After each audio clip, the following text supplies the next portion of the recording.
This is CBN NewsWatch. Thanks for joining us for CBN NewsWatch. I'm Brody Carter. We start this half hour with Israeli troops advancing south while Hamas terrorists shift their activities in the Gaza Strip. As CBN Middle East correspondent Julie Stalls tells us, the international community is joining forces to safeguard trade routes facing threats from another Iranian-backed proxy in the Red Sea. Israeli Defense Minister Yoav Gallant says troops are going into Hamas tunnels in northern Gaza to clean out what remains of the terrorists there. It's Fona. In the north of the Gaza Strip, the activity is focused on the final clearing of the area in Gaza and going underground to in-depth tunnels, where we have found a very large cache of all sorts and significance, which will be revealed to the public. The IDF says it's uncovered some 1,500 tunnel shafts and underground passages since the beginning of the war, and most of them have been found under schools, hospitals, mosques, and United Nations facilities. The IDF released video of the interrogation of Ahmed Kahalot, director of the Kamal Adwan Hospital in Jabalia. He describes how Hamas uses hospitals for military purposes, has offices, and hides there because they feel it's safe that Israel won't bomb them. But Hamas acted as cowards, he says, leaving the people in the field while they hide. In the south, Gallant says, it will take a long time to clean out the terrorists there. In the south of the Gaza Strip, Khan Yunis has become the new city of terror. We are operating there, focusing our efforts. There's an action that will take place in various stages. It will take months until we reach our goals. We won't let go until we bring the seniors of this murderous organization of Hamas, and we will bring them to where they deserve, to the cemetery or prison. Meanwhile, President Herzog says Israel is ready for another hostage deal. Israel is ready for another humanitarian pause and additional humanitarian aid in order to enable the release of hostages. The responsibility lies fully with Sinwar and the leadership of Hamas. Islamic Jihad released a video showing 2 male hostages. That follows a Hamas video of 3 male hostages the day before, giving hope that the remaining more than 100 hostages, including women and 2 children, are still alive. Meanwhile, Iranian-backed Houthi rebels are ramping up their attacks on commercial ships in the Red Sea trade route as nations band together to address the challenge. I think it's important to put it a little bit in perspective. Some 6 countries border the Red Sea. The Red Sea is a conduit for 10 to 15% of all global trade, 8% of global grain trade, and 12% of global seaborne oil trade. Of this total Red Sea trade, Greek, Chinese, Japanese, and German-owned vessels make up 40 to 50% of transits. All that underscores the dependence that these economies have around the world on the strategic trade. The route allows ships carrying oil and imported goods from Asia to cut through the Suez Canal, taking weeks off the trip to Europe and saving millions in shipping costs. Some of the world's largest shipping companies have already begun diverting their ships from the area, causing delays and higher prices. The cost of crude oil is at its highest price ever due to the situation. National Security Council spokesman John Kirby says there's going to be a lot of naval hardware in the Red Sea to counter the threats. Bottom line is, these attacks have to stop. They need to stop. They're unacceptable. The United States, our allies and our partners, will do what we have to do to counter these threats and to protect these ships. Kirby says it's clear that Iran is behind the attacks. They are certainly providing the means, the tools, the capabilities, the weapons through which the Houthis are conducting these attacks. The Houthis may be pulling the trigger, but as I've said, Iran's giving them the guns. Julie Stahl, CBN News, Jerusalem. Back here at home, the Colorado State Supreme Court has disqualified former President Donald Trump from the Republican primary ballot. The decision is a major blow to the GOP frontrunner and could set a precedent for other states. Gary Lane has details. The unprecedented Colorado High Court decision came on a narrow 4-3 vote, with justices ruling the former president is barred from the ballot for violating the 14th Amendment to the U.S. Constitution for activity related to the January 6th attack on the Capitol. Section 3 is the insurrection clause of the 14th Amendment.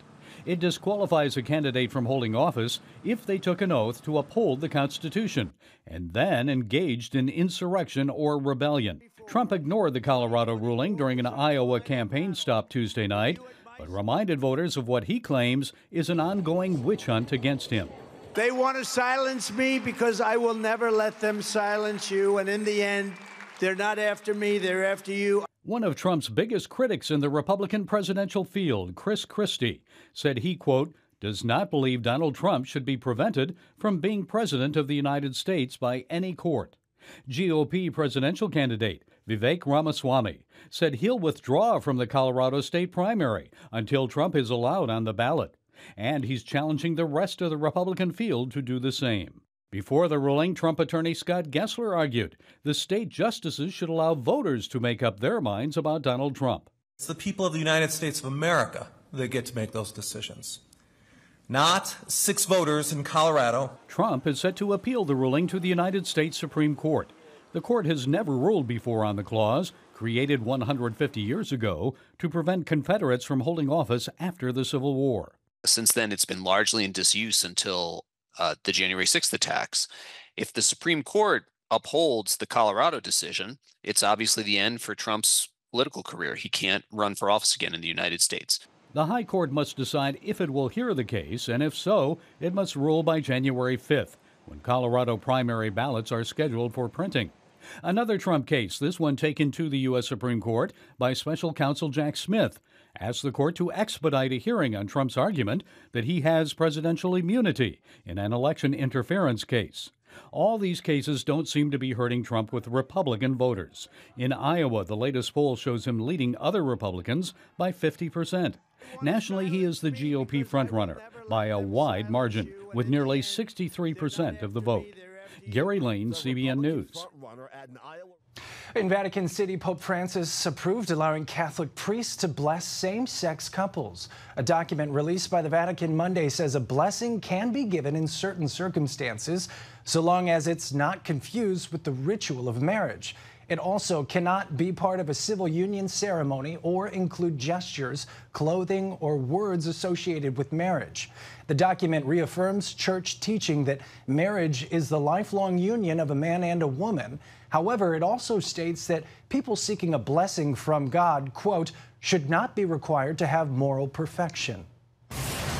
Well, coming up, no drama, no vendettas, no whining.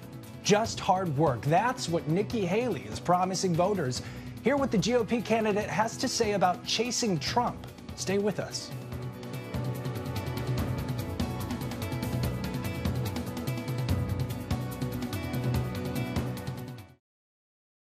Welcome back to CBN NewsWatch. The Iowa caucuses are just weeks away, and former President Donald Trump holds a commanding lead over his GOP rivals in the polls.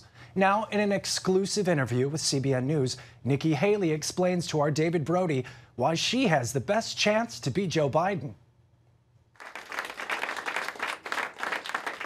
We are super excited. Nikki Haley is a presidential candidate on the rise. Get used to this face. I'm going to fight for you. I'm going to fight to earn every single person's vote because we have a country to save. She's been steadily climbing in the polls, picking up key endorsements from the Koch Foundation and New Hampshire Governor Sununu, plus bringing along new converts. I was so impressed with her.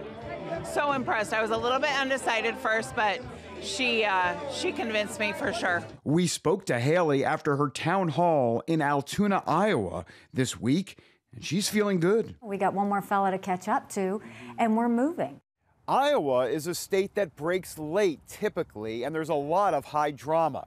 But this time around, Haley and the other contenders are up against the Trump juggernaut. He's up by more than 30 points here, and it's led a chorus of MAGA conservatives to say it is time to coalesce around the clear frontrunner. Instead, Haley wants voters to look past the GOP primary. You look at the general election polls, Trump and Biden are pretty much head-to-head. On a good day, he might be up 2 or 4 points. I'm up 17 points. And she's hoping voters look at another difference. With me, there's no drama, there are no vendettas, there's no whining. It's just work. But rightly or wrongly, chaos follows him. But we can't be a country in disarray and have a world on fire and make it through 4 years of chaos. We can't. Those strong words against the clear frontrunner have critics lining up.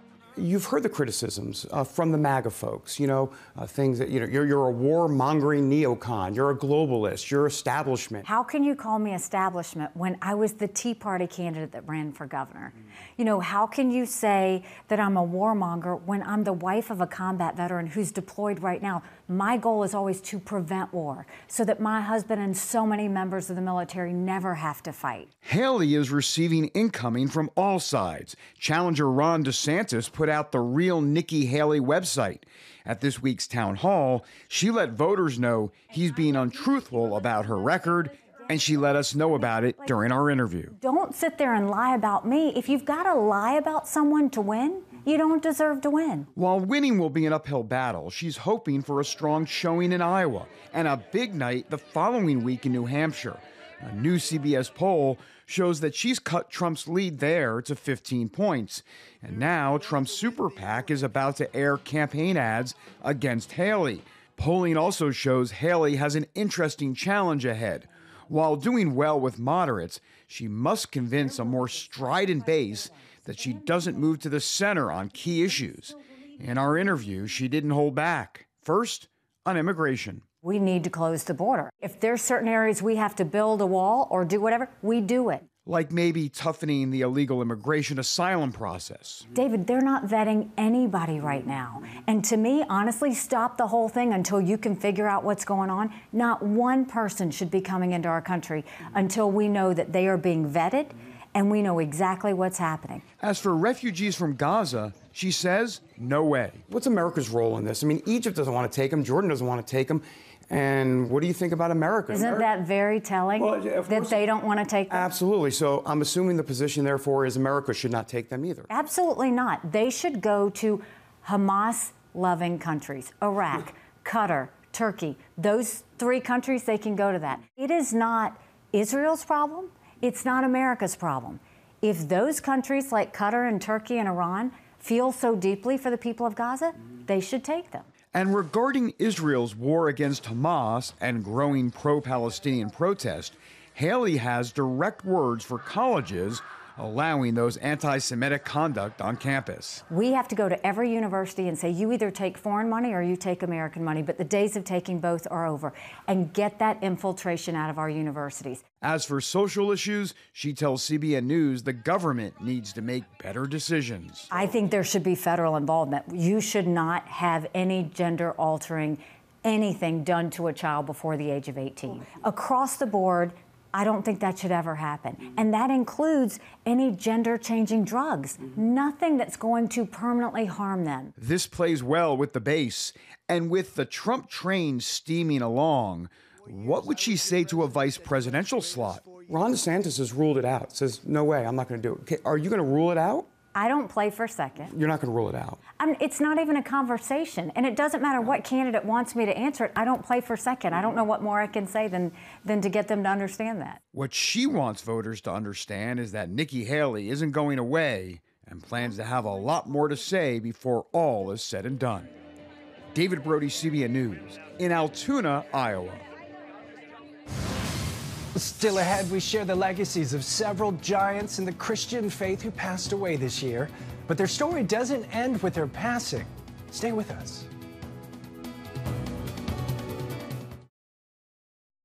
Welcome back to CBN NewsWatch. This year, we lost some giants of the Christian faith. CBN founder Pat Robertson, as well as pastors Jack Hayford, Charles Stanley, and Tim Keller.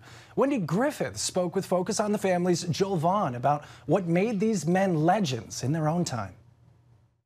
They were all leaders of leaders. Not only did people come to them to hear the gospel of Jesus Christ, but other leaders looked to them and said, help me guide my organization, help me lead my flock, help me be a better Christian myself. Focus on the Family Chief of Staff Joel Vaughn calls them legends, men who had an enormous impact on the church and the world. Thank you, thank you, thank you, thank you. Pastor Jack Hayford, a Pentecostal preacher who led the Church on the Way in Van Nuys, California, was the first to leave us in January. He was the most transparent minister of the gospel I think I've ever seen.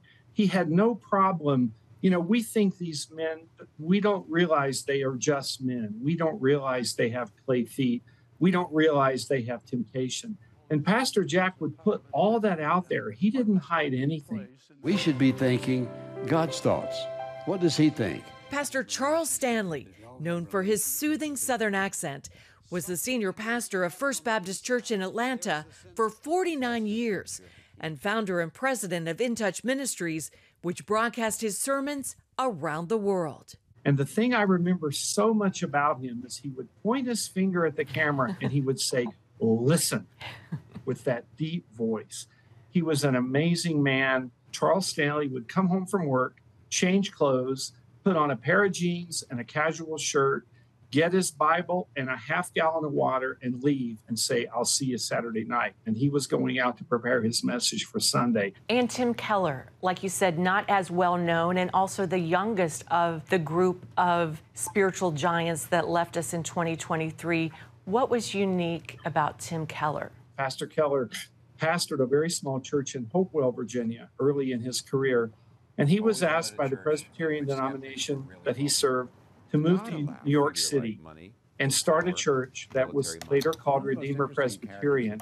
And he reached out to probably the toughest city in America to represent the gospel. And Joel, of course, we lost our beloved Dr. Pat Robertson this year at the age of 93. You called Pat a giant of the faith and say he perhaps more than any of the others reached more people with the gospel. Why is that? I think so, because of the miracle of television, Wendy. With all due respect to Billy Graham, with all due respect to the great Bill Bright, who founded Campus Crusade, I think simply through the miracle of television, Pat was probably responsible for leading more people into the kingdom than any American. I feel very confident in saying that. Still, Vaughn says the true depth of their legacies won't be known until we get to heaven. And I think of the soul watching TV, maybe in despair, maybe late at night, and they just happen to turn on Pastor Hayford, the 700 Club, In Touch, and they heard a message that led them to faith in Jesus Christ. And there are millions of people across the world who have that same story, and that's why I refer to all of these men as legends. Wendy Griffith, CBN News.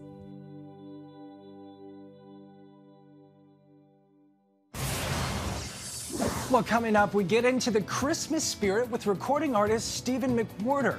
He shares classic Christmas tunes and his personal testimony after the break. From darkness and drug addiction to a life filled with praise, recording artist and worship leader Stephen McWhorter is now tuning his guitar to a Christmas classic, sharing his music and personal journey with Jesus. Oh, holy night, the stars are brightly shining. My own dad died of cancer, but yet I was radically healed from like years of addiction. I was a crystal meth addict, had a radical encounter with the Lord. But I've seen other people healed, but I've seen people not healed. And it's like, all right, God, what do we do with this? Do we just decide this part we'll take of you, this part we won't? And it was like, no, Lord, I'm gonna trust you even when I don't see it.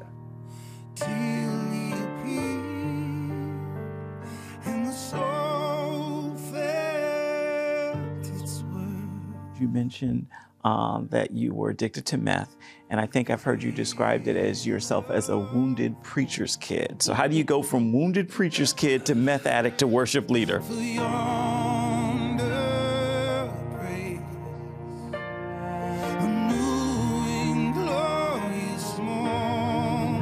You know, my dad was an evangelist. I grew up watching him preach on Sunday morning, and then behind closed doors, I saw him physically abuse my mom. I said, you know what? If God's real, he's not good. And I don't want anything to do with this Jesus guy. So I really quickly just started rebelling. 13, I'm smoking, drinking. 15, it's cocaine and pills, and I'm selling drugs. And by the time I'm 17, I'm a full-out crystal meth addict. I'm using crystal meth every day for almost 6 years. And I'm the guy that hates Christianity. Like, I'm either gonna cuss you out or knock you out if you mention the name Jesus around me.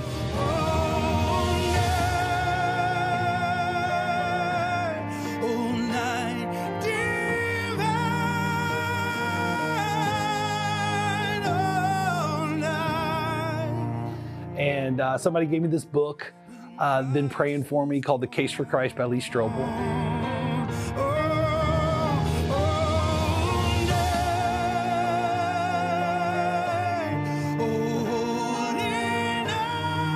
3 o'clock in the morning. I've got drugs on the side table next to me. Nobody's playing softly in the corner, come as I am, come as you are, or whatever, you know. It's right. Yes. No, it's like seemingly the most improbable place for someone to get saved. And I say it's the kindness of a very real God to meet a wounded pastor's kid in a place completely untouched by the hands of man. And in this place, we had like an internal dialogue. I didn't audibly hear him, but I knew I was talking to him, you know. He was like, you know, God, I want to give you my life. I want to quit all this addiction, all this darkness I've known for so long. I want to, but I can't. And a thought more powerful than words, I just feel like the Holy Spirit said, you won't do it, I'll do it. And that's really the gospel, right?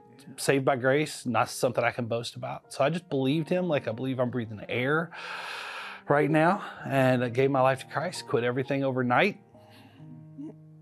You know, hey, you look at the Gospels, Jesus never healed anyone the same way twice. So every story has a purpose. So if yours wasn't overnight, that's okay. Mine was.